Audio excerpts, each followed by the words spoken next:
I and my fiancé have been engaged for 3 months and dating for 2.5 years. Everything was going great and we were very happy, but recently we started having some issues. We are not having a wedding ceremony, mainly because we want to start having children soon and don't want to spend that kind of money. Both of our families live abroad, so it would be very expensive to fly everyone out and reserve it for our down payment on our house. We decided to buy a house together and after that get legally married and start our family once we get settled. This is where the issues came. I come from a family of farmers, the fruits and vegetables kind, not the animal type, from both sides of my family, but my parents are not farmers. My dream has always been to have a farm, for personal use, not as a job, but my fiancé doesn't want that, and I accepted that. However, one thing that is non-negotiable for me are my chickens. I have 10 chickens, and he knows that. So when house hunting, I was looking for a house with a decent backyard to be able to raise them freely as they do in the house I'm renting for now. He started getting distant and avoiding me after I told him I planned to bring my chickens to our new house, but I didn't put two and two together until I asked him a week later. After a week of being avoided, I decided to go to his house to talk things out this past Saturday. I asked him what was wrong with him. He said that he thought I would get rid of my chickens before moving together, and that's why he was putting up with it, but that he didn't want chickens in our house and that it was making him reconsider our relationship because, his words, he didn't want someone who came with package, and then asked me to get rid of my chickens. This made me extremely angry, and I admit that I lost it. I started hysterically crying and told him that my chickens were more important to me than our relationship. Not true at all. I said this without thinking, in a state of panic. So if he was not willing to accept that my chickens are coming with me, then we were done. I got in my car and went home, where I spent the whole day crying. He tried calling me, and I did not pick up because I didn't want to say more things I didn't mean, which I told him in a message. On Sunday, I was feeling better and decided to call him, and we agreed to meet for coffee that same afternoon to talk about it. I started by apologizing about what I told him, and I told him it was not how I felt at all, to which he told me that he knew I didn't mean it and that he didn't hold it against me. I decided to be honest with him and told him about the farm thing, how it was my life dream, and that it affected me not being able to have this when we could well afford it. We are both engineers and have decent salaries, and he wouldn't need to do anything on it. I was honest about how I was not aware of the impact this had had on me until he asked me to get rid of my chickens, which, as weird as it may sound, I love like my own children. Ultimately asking me to get rid of the last piece of my childhood dream, and how that just set me off. He said I was being selfish and that he needed some time to think because he was not sure if this is how he wanted his life to be from now on, which I accepted, though, being honest, I don't understand. I talked to my best friend about this, and she told me to just give up the farm thing, insinuating I was in the wrong. But I assume, not wanting to directly tell me and my fiancé have not talked after that, and I'm giving him the space to think about our situation. Am I really in the wrong here? I genuinely do not understand why this is such a big deal, and I feel like he really must not love me as much as I thought he did if he doesn't want my dreams to come true, and it's eating me alive. Any advice is appreciated, but please don't be too harsh. Now for a few important comments. When asked if the chickens would be inside the house, I said, no, I do not. I have them in my backyard. I was thinking about building a fence to keep them in a separate space, since I understand that it might be uncomfortable for him if they can be around the whole backyard. We talked about this on Sunday. They wouldn't come into the house, and I told him he wouldn't have to do anything for them and that they are my responsibility, but he doesn't agree. I don't know if you have had chickens before, but they really do not require much. You can go on weekends trips easily and hire someone to feed them for longer trips. I don't unalive my chickens, and I did tell him that they are my responsibility and mine alone, so he would not have to do anything. They are not fed with his money. Honestly, I make slightly more than him and he has expensive hobbies too, but even if he didn't, money is not an issue. We agreed on a house outside the city because we want to have a large family. I really don't get why you would think I'm going to have him do everything when I have been taking care of them alone for years. Another commenter said, "Honestly, I'm surprised you two didn't discuss this earlier in your relationship. I myself, being an urban person, I can understand why your boyfriend may be reluctant about raising chicken for starters. I won't want that responsibility further. I'm sort of nauseated with the whole idea of seeing my dinner roaming in my backyard, pooping, eating, and more." I replied, "Well, I think it's worth mentioning that we are both vegetarian. We did talk about pets, and we agreed on dogs and cats. I assumed they were fine because honestly, I talk about them more often than I should, and he never said anything about it. When asked why it took so long to talk about living on a farm and such, I said, he knew that my dream was to have a farm before this. I agreed to not do the farm thing, but I didn't think my chickens were included here, since they are my pets and I live with them. The getting rid of my chickens thing was just the last straw, since it's the closest thing to what I actually wanted, and getting rid of that was just too much for me to handle. Now for the 1-week update. Hello. I wanted to give an update to my post since a lot has happened in a week, and honestly, I need to get it off my chest. I also wanted to thank everyone for giving their thoughts on the situation and take the time to respond. Now on to the update. I guess this does not come as a surprise to anyone, me included.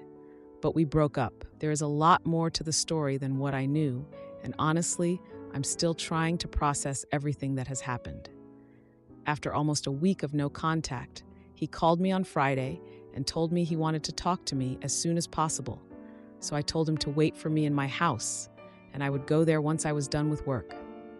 I got home at 9 p.m., and I found him drunk on my couch, crying while hugging his dog. Why was his dog in my house? I had no clue either. By the time I got home, he was way too drunk to have a conversation with me, so I put him to sleep and decided we would talk the next day. I woke up first, so I started cleaning the kitchen, which he had made a mess of trying to find any alcohol. At some point, he came in, looked me straight in the eyes, and told me, "I'm moving to New York, we are over," before even saying good morning. After that, he tried to leave, but I grabbed him and asked him to explain himself. We talked, and he finally explained himself. He told me how before everything happened, he thought about living on a farm, and how the more he thought about it, the more he liked it, and that he was thinking about suggesting it to me again after he had said there was no way he could live that way, and to just forget about it. After that, he told me everything that has been happening recently. Apparently, a day before he started ignoring me, his boss told him that there was a vacancy in a role he could take in the main office in New York. He was working at a branch in our city and asked for a day to think about it. But he really wanted to take it. He talked to his mom about it, and she told him that it was good and that we both could move to New York together and start there as a new family. After that, he decided to call my best friend, I don't know why. And she told him that I would never approve of moving to New York, and he shouldn't even suggest it because I would get mad, that he should either move alone or reject the job, but not tell me. This makes me sound horrible, but I swear I can, in fact, communicate. I do not know why she says that. After that, he called his mom again and told her that he was moving to New York alone and breaking off our engagement, and his mom told him that it was a horrible idea and that he should just reject the offer because he was getting old and needed to start a family soon. Mind you, this man is pushing 30 and still doing everything his mom tells him, so of course, he decided to do just that. The next day, he rejected the offer, and that's when he started ignoring me. During the week he was ignoring me, he thought about everything and decided that the best idea was to make me sacrifice things too, until he didn't feel bad about rejecting the job offer anymore. Miserable, but together, basically. So everything started with asking me to get rid of the chickens. He called me selfish because he gave up a lot for me, but I wasn't willing to give up my pets for him. Mind you, I did not know he had rejected the job offer. He asked for time to think about our engagement because he didn't feel better about anything, after telling me to give up something, and he had to think about how far he should go to feel better about rejecting the job offer, or if he would feel better at all after I gave up almost everything for him. The audacity of this man. So basically, the chickens were never an issue. He was just trying to make me feel miserable because on Friday, he came to the conclusion that he did not hold enough power over me to make me give up everything for him, finally. So he decided to just move to New York alone and break up with me. He contacted his boss to ask if the job offer was still valid, but after 2 weeks, it obviously wasn't. There was a lower position available, worse than his current job, and since he had already made up his mind, he just took it. That's when he called me and told me he needed to talk to me ASAP. He went home, picked up his dog, too big to bring to an apartment, so he's just getting rid of it by giving it to me, said by him, and came to my house to drink everything I had in my home. After telling me all of this, he decided it was an amazing idea to ask for the ring back. But after everything he said, there's no way I was not selling it and taking the money. That's the situation we are in now. He left after that and obviously left the dog in my house. This weekend was hard. It's weird to go from engaged to single, but it's better to break it off now than when I've given up everything for him and we have children stuck in the middle of everything. I'm also trying to figure out whether my best friend is really my best friend or not. I did not go into detail, but this witch dragged me through the mud to my ex. But that's another story. I also contacted my boss today and asked if there was any possibility of working from home full-time. I currently work from home 4 days a week and go to the office on Friday, and it might be possible in a few months. So I'm very excited to move further away from the city and get my dream farm. Hopefully, I find a farm man to build my dream farm and a big family with. But for now, I'm focusing on myself and my chickens, and I'm going to buy a coop like those in movies with seats for each one of them that look like a little house, because after all this, I feel like I deserve it. Anyways, I'm doing better than I expected, and I'm loving having his St. Bernard in my house. It makes it feel a lot fuller, and I love it. Now for a few important comments. On the communication issues with her ex, OP said, "Thank you. To be honest, we've always had issues with communication on his end, and it was the cause of most, if not all, of our fights, so that's definitely a must for my next relationships." A commenter asked, why wouldn't he even suggest moving to NY together? This is extremely weird. OP replied, because my best friend told him not to. He really is that simple-minded somehow. Another commenter said, please update us after your talk with the best friend, because that came off as a bit suspicious to me.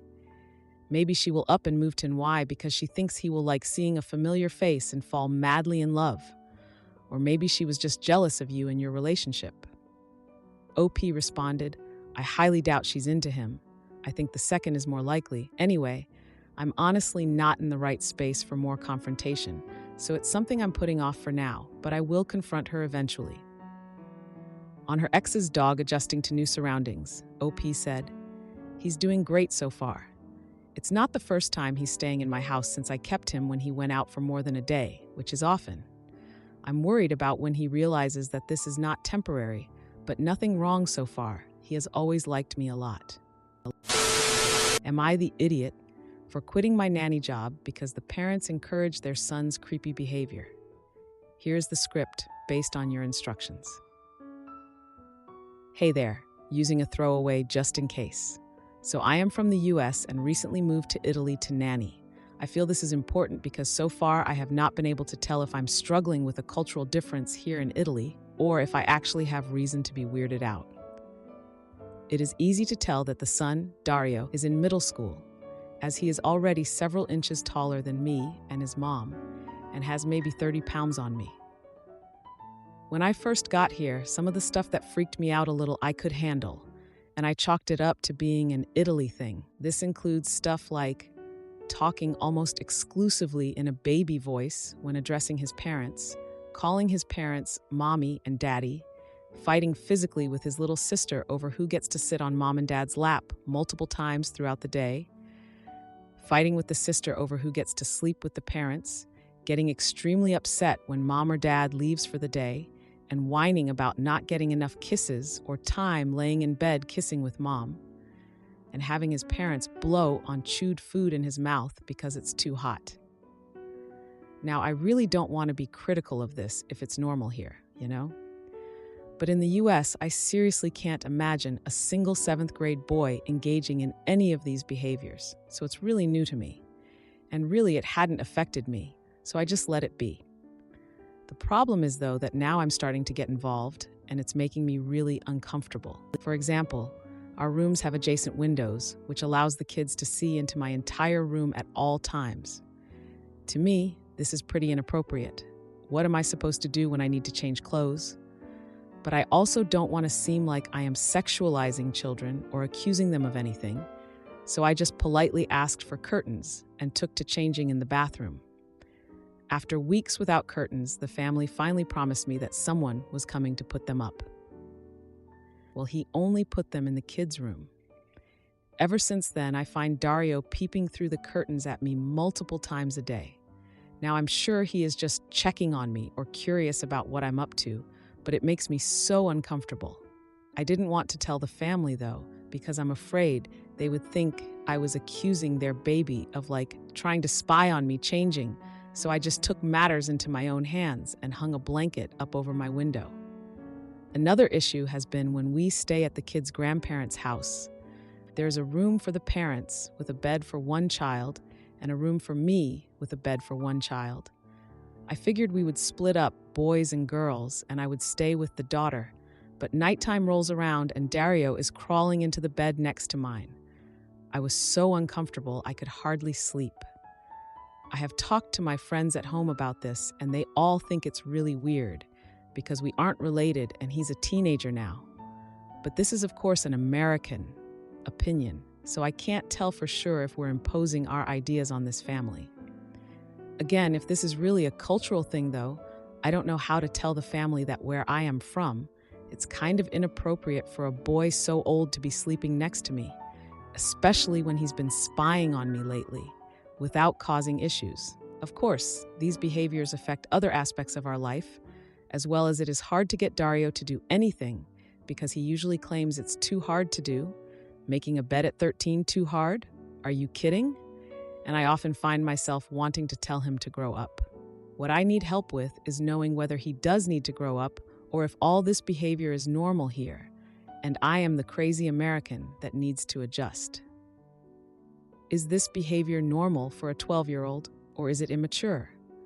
I feel like the parents still really see him as a young child, and usually he acts like it, but for the most part, it seems like he plays up the baby act because he knows it makes his parents cater to him more. If this all is abnormal, does anyone have any suggestions about how to bring this up to the family? Now for a few comments.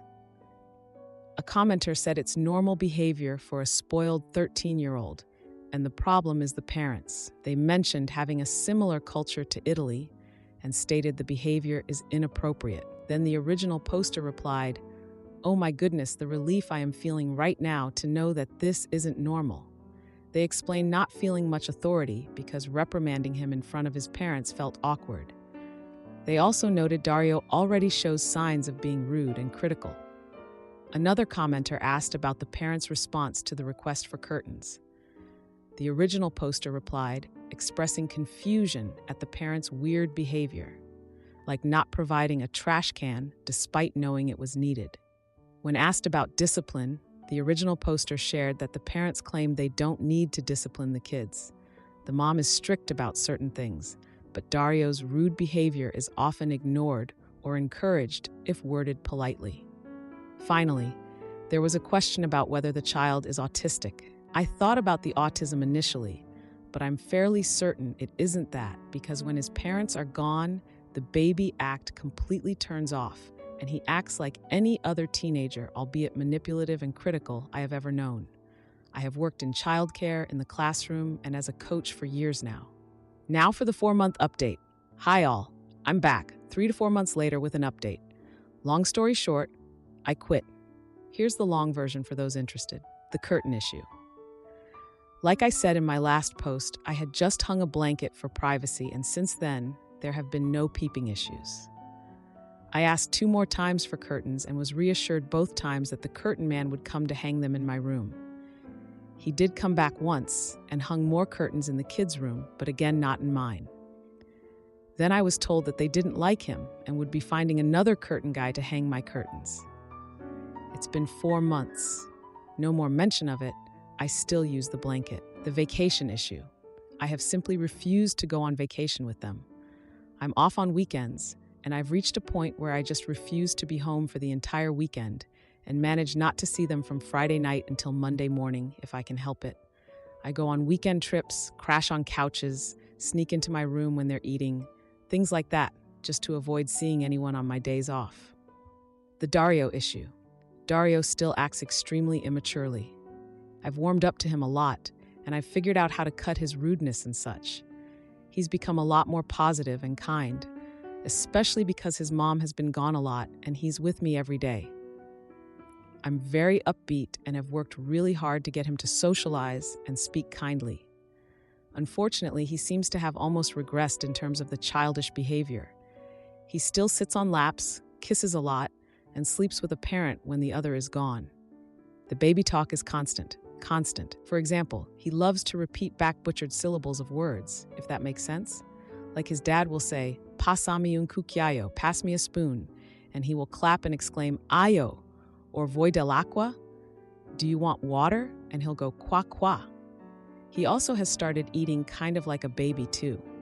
Like he'll take the remaining tomato sauce that we used on pasta and use the giant spoon to drink it out of the pot and get it all over his face, and then suck on each of his fingers. But when I look at his parents, they're looking at him like when you see a cute baby trying to use a fork and getting food on his face. But he's 13, so it's honestly sickening to watch and listen to. He won't lock the door when he goes to the bathroom or showers. I started locking the door when I was like 7. He even cried the other day when his sister sat on the foot of his bed. He doesn't like things touching his bed. And guess what? The parents got mad at the daughter, said it was her fault for baiting him. She just had to tie her shoe for a second and declared that it's her fault Dario will be upset all night. He also hasn't made any progress with friends and has taken to playing League of Legends, so he won't leave his room or do any activities or lessons with me or the sister. It's pretty sad, honestly. Basically, the hardest part of this whole thing has been the mother. I won't even go into it here, but she's honestly clinically insane, and I feel so bad for all the people in this house that have to put up with her. She's just a power-hungry, jealous, bitter woman who needs to see a professional. Basically, I went home for Christmas to be with my friends and family and realized how bad this experience was for my health. I was going out drinking almost every night to escape the house. I was sleeping horribly because I knew she was here, and her presence gave me awful anxiety. I was getting yelled at every day, even when I did nothing wrong. I was at home in the States, and the thought of going back made me absolutely miserable. So when I came back, I told them I needed to go back early for medical reasons. Not totally untrue, and now I'm set to leave the last week of March. They've found a new girl. Look out for her post here sometime in the future. Am I the idiot for feeling betrayed after discovering my wife mocks my efforts to her friends? My wife and I have been married for 15 years. I apparently surprised her by being capable of doing household chores and tasks, which I didn't think much of. My mom always asked me to help out with chores when I was a kid, so I didn't think it was beneath me or anything. I do think I inherited her need to clean excessively, like it's so bad that I can't eat until a mess is dealt with. My mom is an amazing cook. My aunt was a literal chef at a fancy hotel, and my dad loved having barbecues.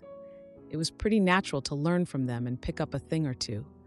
The only thing I didn't pick up was how to make a decent cup of tea or coffee. I'm genuinely awful at it. It got to a point where I was handling most of the household chores and taking care of cooking, which I prefer anyway since she comes home exhausted. I've been asking our children to do some minor tasks around the house and hopefully teach them this sort of thing too. She has a group of friends who hang out regularly, and this time it was her turn to host the group at our home. I offered to take our children out for the day, and it was all set. Before we left, I had to finish up some things for work. The office space is practically on top of our living room, so I could hear what they were talking about the entire time. One of the friends asked how she always kept our house so spotless, and my wife just bragged about how she was responsible for it all. Then they all started talking about their gripes with their marriages. A common theme was how unhelpful their spouses were. I felt pretty uncomfortable, so I just left the office and went out with the kids. I came back after they had left for the night and acted as normal until we got to our bedroom. I asked her what was up with that conversation they had and pointed out that I did the cooking and cleaning in our marriage. She told me not to take it personally and that she just wanted to fit in with the struggles of her friends. Now I just feel unappreciated, especially since I don't clearly remember any genuine gratitude for what I do from her. Since then, she's been pretty short with me. She says I'm weaponizing what I'm doing against her and holding it over her head. I don't expect her to compliment me each time I clean or defend me religiously. Just a little, "My husband is pretty helpful actually, he does his share," would be nice. I can't help but feel like her friends think I'm some sort of deadbeat who comes home to relax and neglect her. Now for the 2-day update. I'm pretty shocked this post went as viral as it did, and I tried my best to speak to my wife yesterday. I just can't believe that this is the woman I married. I tried speaking with her, telling her that what she did wasn't that big of a deal, but was still not a nice thing to do. She didn't like me bringing it up again and just told me to suck it up and stop bitching about one mistake. She apologized, but in a tone that just sounded like she was just tired of dealing with this. I noticed her getting very heated and on the verge of starting an argument, so I backed off and switched to a different topic. I asked if we could adjust our duties at home to be more fair for both of us, since most of our management fell to me. Then she got up in my face, telling me I had no right to lecture her about chore duties when I'm practically at home most of the time. She completely refused to hear me out and basically told me that what we have works best for our situation. She threw in my face that she was the moneymaker, and that balanced everything out in the end. Even this morning, she was pretty annoyed with me, coming downstairs in a bad mood. I'm very sure our kids noticed it too, but I drove them to school after they got ready.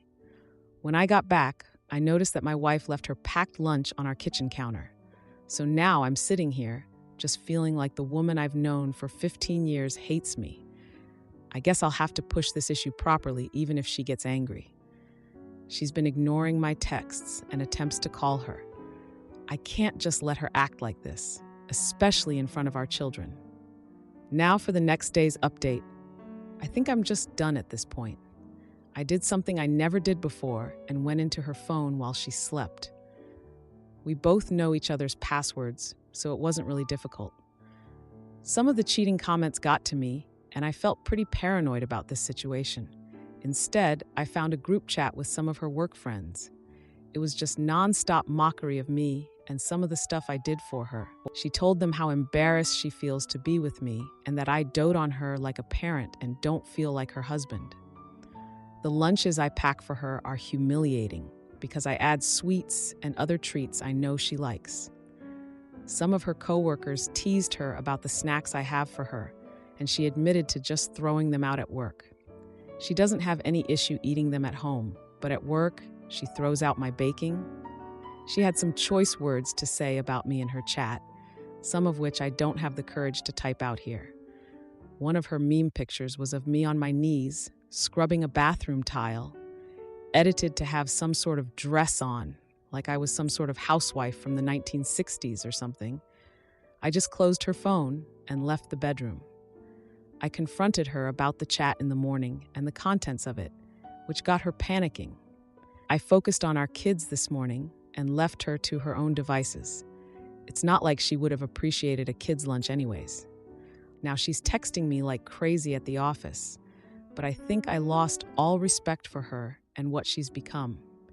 Not only does she find me overbearing and embarrassing as a husband, but then I find out she mocks me to her friends and exposes some sensitive relationship issues to her group chat.